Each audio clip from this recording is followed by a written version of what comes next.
Bonjour. Comme promis dans une précédente vidéo, je vais évoquer aujourd'hui les effets, les implications boursières de l'élection d'Emmanuel Macron à la présidence française. Si le 24 avril, le lundi après le premier tour des élections, le CAC avait bondi de 4,14%, eh bien le mardi 9 mai, à la réouverture après l'élection d'Emmanuel Macron, le CAC n'a gagné que 0,28%.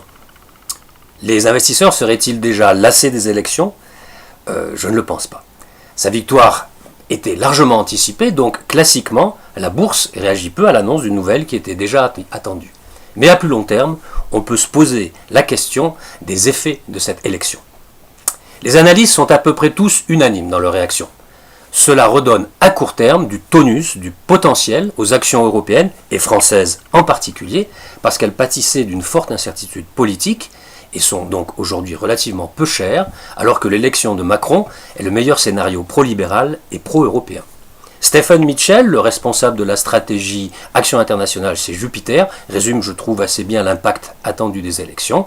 Il nous dit « Les votants ont élu Emmanuel Macron pour ses propositions pro-business qui pourraient déverrouiller l'investissement et stimuler le marché français. La baisse des impôts des entreprises devrait, par exemple, être favorable aux entreprises ayant d'importantes charges, comme les sociétés du secteur de la santé ou de la distribution.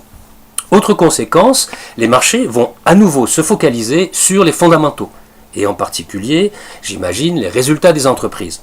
C'est en tout cas ce qu'estiment les analyses d'Amundi, de Fidelity ou de Lombardier. Voici quelques exemples d'analyses que j'ai parcourues.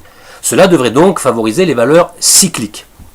Pour Philippe Iturbide, le directeur de la recherche chez Amundi, voilà ce que nous dit M. Iturbide, l'incertitude est levée et on peut désormais se concentrer sur les fondamentaux.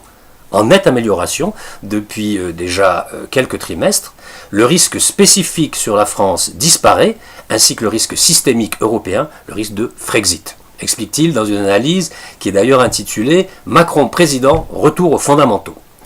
Mais, cela dit, à moyen terme, il lui faudra tout de même trouver une majorité, notamment aux législatives à venir en juin, pour pouvoir mettre en place ces réformes.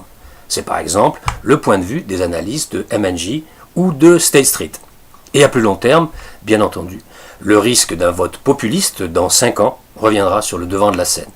Mais d'ici là, vous aurez eu le temps de faire votre propre scénario, alors bon trade et à bientôt dans de nouvelles news du chalet.